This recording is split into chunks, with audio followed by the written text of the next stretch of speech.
Hey guys, how's it going? Hopefully things are good. My parts washing fluid gave up the ghost when I was working on cleaning up parts last night after I assembled that 372. I've not test fired it. It's super cold out. Probably not going to test fire it today either. I just don't have it in me. But I thought while I was out here and while I was packing up these parts, I would make you guys a quick video on some of the differences that I've come across over the years of dinking with these 372s. Some of the dates I give and stuff I'm not 100% exactly sure on. Take it with a grain of salt. I can only give you my thoughts and theories on this. What we have on this side is 371. This has a busted case. This was an original 371 that I tore apart. I believe it's a 1991 model. I pulled the tag off because I'm going to use the tag on a different case. But for the most part, Flywheel side's pretty much the same case. I don't think it's changed much. Like right here's a 2017 model. I really don't think they've changed much at all. This is not original. Somebody cobbed that in there.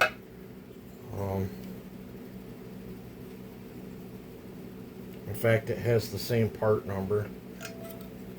And this is off a 2017 X-Tort. 503-7869, 503-7869. So, yeah, they apparently never changed the Flywheel side. They probably didn't have that. This top T-bar is probably the weakest link on these. That, and if you're dropping the saw on the ground all the time. This side cover, or the side that the bar goes on, they've had a lot of changes through it over the years. Things to look for these is to make sure the hole for that pin for the chain brake stuff doesn't get wallered out. The early ones had front chain tensioner. On this side, it's got the part number, and you can see how this is all open. This early 371s were pretty bad if you ran long bars on them, about breaking the face out of them. This is actually a really totally serviceable side cover. It's got a little bit of wear in here where that spring-loaded tensioner thing goes in, but it's really nothing crucial. I see no evidence of cracking on it. This is actually a really good vintage. Oh, just kicked the camera tripod. This is actually a really good side cover case, but they ran this in the early model 371s from what I can tell, and then here is early model 372, late model 371. I think the switchover for the don't hold it to me, I've asked a few people and I've gotten different answers, but it sounds like between 98 and 2000 was the cutoff. This was a 2000 372 here, and 2000 or 2001. But see how it's got there's braces built up in here, and it has a different part number. But other than that, it's pretty much the same case. This area is just beefed up a little bit more. I'll show you the. Can you see the extra bracing compared to the old model? This is as I'm updating it. So this is a little better case half, and this case half is totally usable as well. I don't know about the bolt. I haven't checked the threads in here, but that's fixable. This one, the threads are good everywhere. I actually took this 371 apart. So this is just a little bit better case half, and then this is the 2017 It's still grubby. This would be the X-Torque, the late model, OG original 372 and early model X-Torques. They put an extra rib in here and even bigger ribs in here. This is the one with the mild ribs, the bigger ribs. Can you guys see that? They changed the part number again. They beefed up they thickened up the webbing in here. Can you see the thickness difference on some of the webs? They thickened up the webbing in there. They changed the webbing up under the chain brake, gave it some lateral structure points.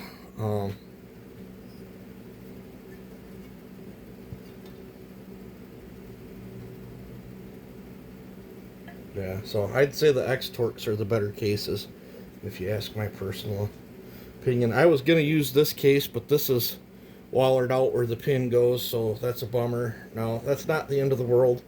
I have built an oversized pin for them on the lathe before. I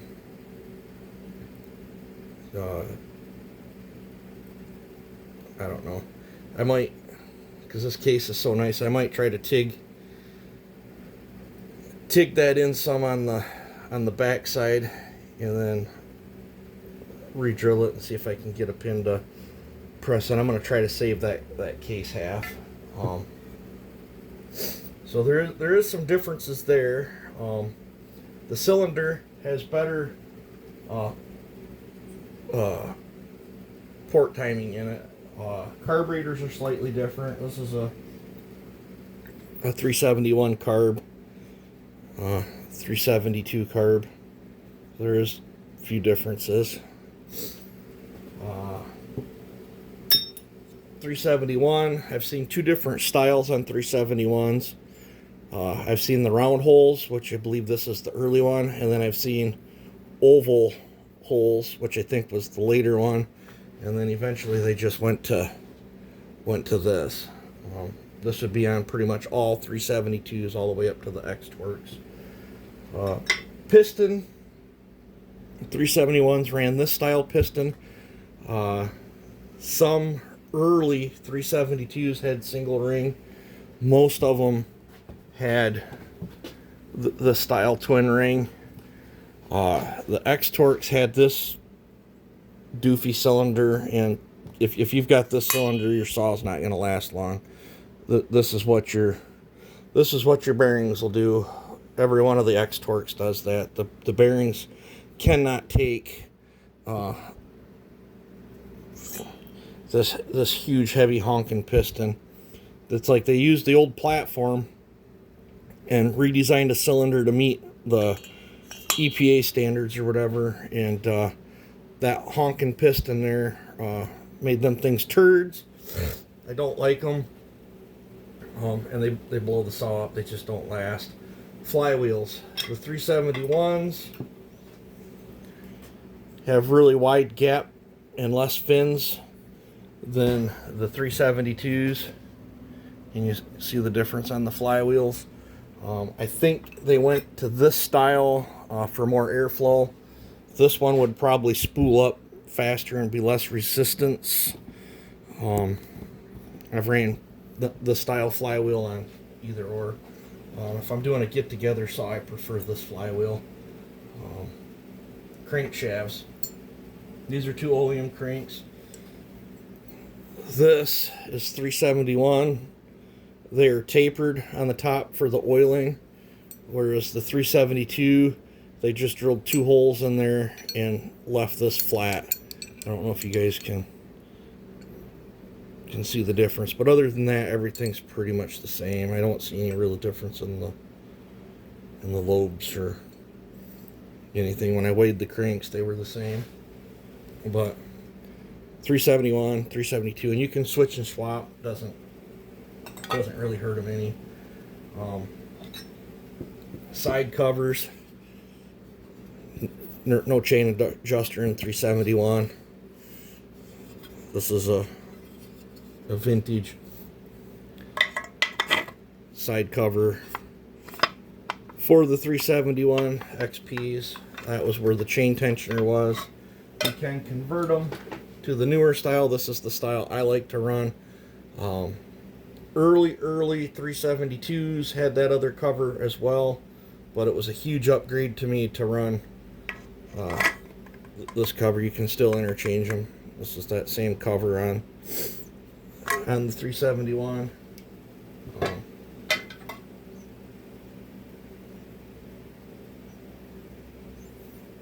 I would say this is more beefed up inside.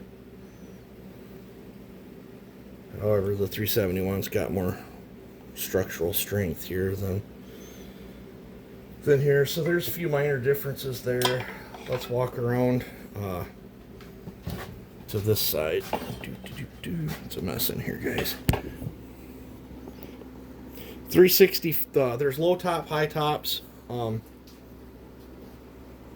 Pretty much after a certain point, they all became high tops. This was that 365, 372 that I gave $500 for, and case is broke. So I gotta split this and tear it down.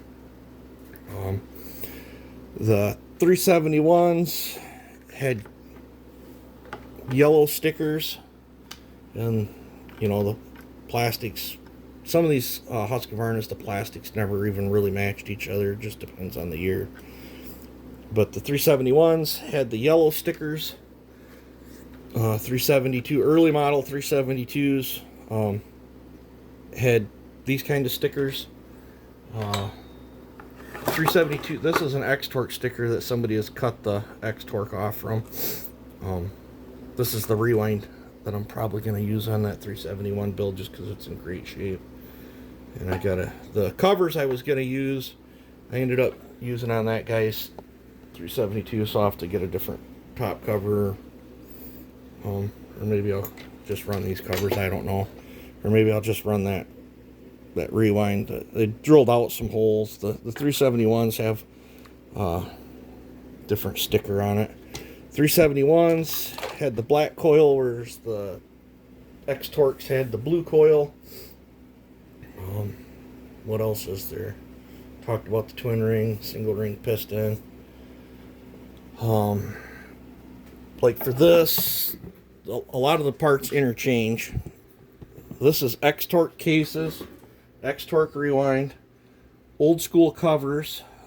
This cover was trimmed because I used the muffler off that 365, just because it already had the muffler mod done to it, and I don't typically run that style muffler mod, so I knew I was getting rid of the saw, so I decided to let that muffler go on this one. However, though, I am running X-Torque rewind, gas tank, handlebar, and chain brake. These just sit up a little bit taller. I did this for this guy because that way in the cold weather he can get his big fat winter gloves in there. It gives extra clearance there. Only the diehards would complain about it having the X-Torque parts on it. The only difference in the X-Torque tank, this is 371. It's got the old style tank vent in it. The X-Torques have the green new style tank. That's the tank vent's pretty much the only thing that's different. That and stickers.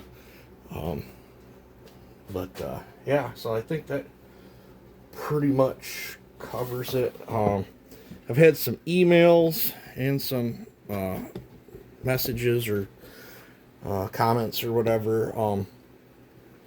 When I was talking about the 2 series pistons in these, I can only tell you guys my experiences with them. I have built 4 or 5 2 series swapped piston builds and tried them out. I tried different numbers, tried all sorts of things. And over stock, yes, they were tremendously more powerful than stock. But you know, I would take them in the big bores ranged. I think I did 2 big bores. The big bores ranged between 7.5 horse.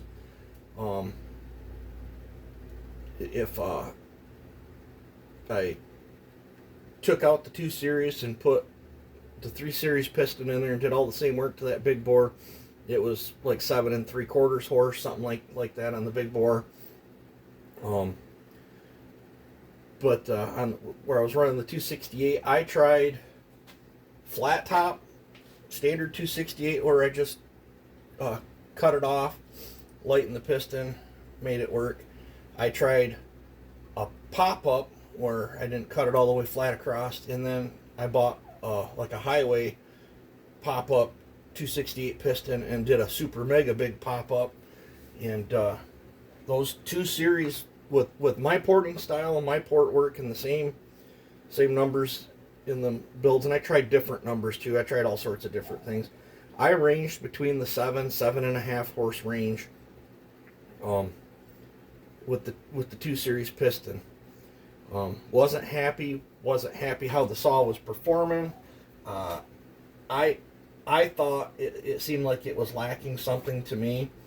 So then I tried the 371 piston with the same numbers, was much happier with it, and said, wow, this is awesome. And with the exact same numbers and port work, it made between I built several of them trying different things, but with my port work and my port shapes and trying things and machine work, the 371 pistons builds made more power than the 2 series ones, and I mean substantially more power. We're talking over a horse difference. I went from 7.5 horse to 8.3. To some of them I pushed up past 9.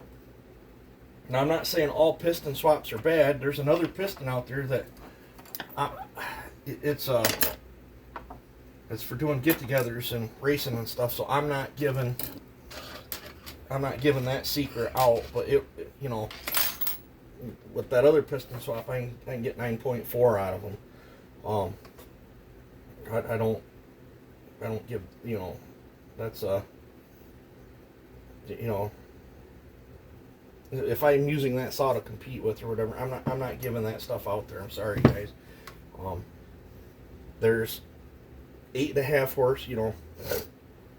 I've gave builds out to make 8.5, 8.7 horse on these things, and that's plenty for most people.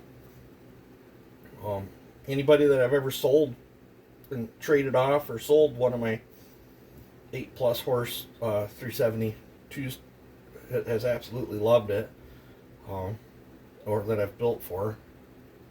But I'm not saying the 2 series is the bad way to go. It's just with my experiences. I even tried not messing with the piston and cut it out of the chamber on a China cylinder, and same results. I just, with like how I built this one, I'm totally way happier with all around performance, the crack, the zip, the pull, the RPM. Like if you look through my videos, it's got the full wrap on it. I don't even know where it's sitting right now. Oh, the UFO pipe sitting up above my TV. But if you look through my videos, there's that 372 back there in the corner with the full wrap with that UFO pipe on it right there, hanging above the Morgan UFO pipe. On that 372 in the corner, pulling a 32-inch bar, just absolutely screaming through wood. That's a 9 horse saw. Is it 9 horse with the muffler I have on it right now? Probably not. It's probably in the 8.8 range. Right now. It was just too obnoxious with that pipe on it. It was too harsh on my ears.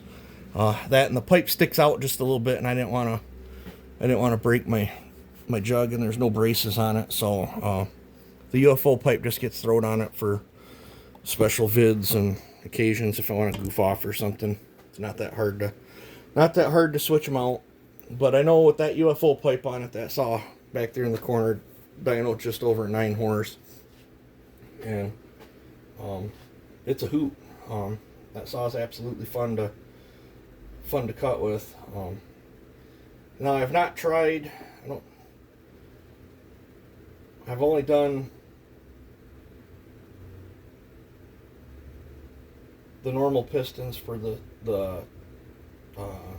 365s, but that 48 millimeter piston, you do the same work to it as that, and it's almost the same power as this. I think maybe they're only quarter horse difference from each other. In the hands, you can't hardly tell the difference. My 365 down there pulls chain like a freight train. There's quite a few vids of it, but it's actually where it's set rich. But that thing, when it's tuned up for race day or whatever, that thing down there hauls the mail for 65 cc's. I had to build that when they won't let me run the 400 and the four cubes. That's why I'm itching so bad. I'm hoping and praying that the new 400, because the new 400 62 cc's, I am hoping, praying that it responds, because I've got a little stash set off to the side, so when that 400 hits, the new 400.1 hits the market, I'm going to snatch one up. I'm going to do bad things to it and see if I can get it to run with my 400. And if I can get it there, that'll hopefully be my new 4 cube saw. But if I get around to it. But yeah, this thing pumped up good. I'm sure it'll run just fine. I cracked the carb apart, peeked in it, didn't look too bad, so I just slipped the carb back together. Sometime tomorrow or the next day, I'll have to get some fuel and oil in it, and we'll let it sit for a day so my goop can dry. Some saws I use goop on, some I don't. I've seen videos where people are complaining about the goop. I use goop on 372s, especially if you've had machine work done. Your edges here get thinner as you do machine work. The way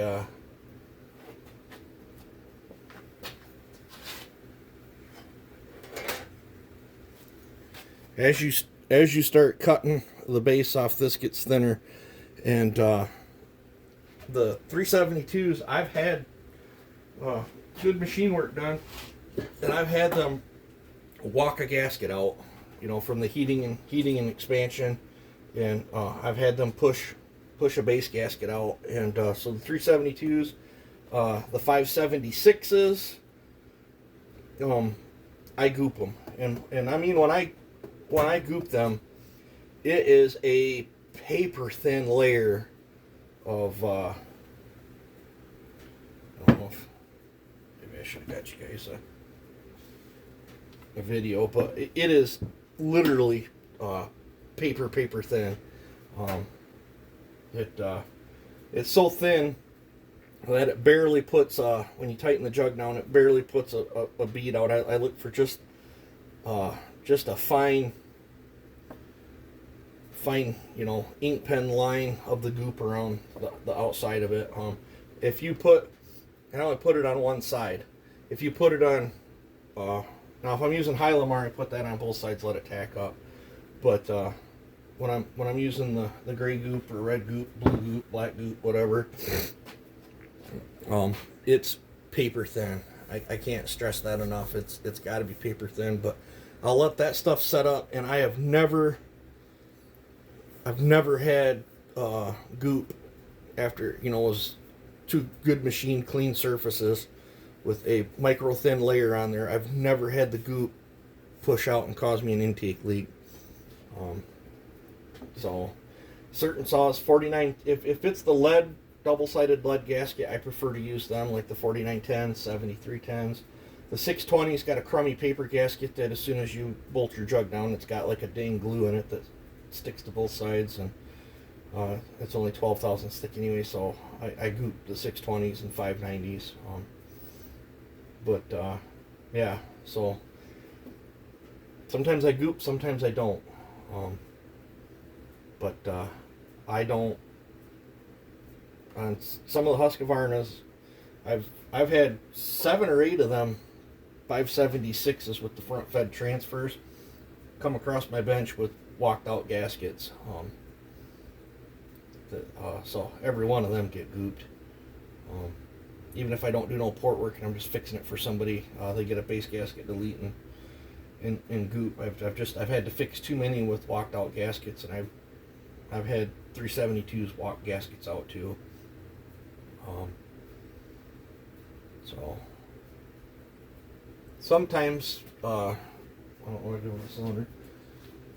Sometimes you can take a super duper tiny bit in your die grinder and go around and put a single groove all the way around in there for it to kind of like how the steels have on some of their clamshells, to a place for the goop to push inward, and that helps with spitting into the cylinders as well. But I find if I just put a micro thin layer, I mean, I'll put a layer on that's as thin as this paper towel, if not thinner, and I've never had a problem. It's super easy to over goop something. So let's see here. I think that's about gonna cover it. I'm gonna set that off to the side. My parts washer, it's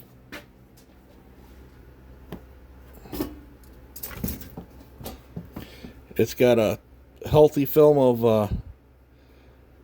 oil in there. That fluid's, she's done. I'm probably gonna throw a couple junk rags in there when I start cleaning up to soak the oil off the top of that, throw them in the wood stove, and then that's got to get cleaned out before I wash any more things. And all that stuff's going to get boxed up for now and set off to the side, and I'm going to hopefully today tear into my high compression 7310 and bleed some off, and then hopefully put my other 7310 together today, and then hopefully when I get that stuff done, I'll be able to, because they all run the same bar, I'll be able to do test cuts with that, and test cuts with the stock one. But so I've jibber jabbered on here for almost a half hour, so I don't know, hopefully this video helps somebody out. Once again, I could just tell you my experiences with my porting styles and what works good for me. What works good for me might not work good for you.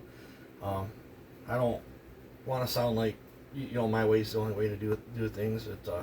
I suggest you try things, especially if it's a clone. If you're dinking with a clone,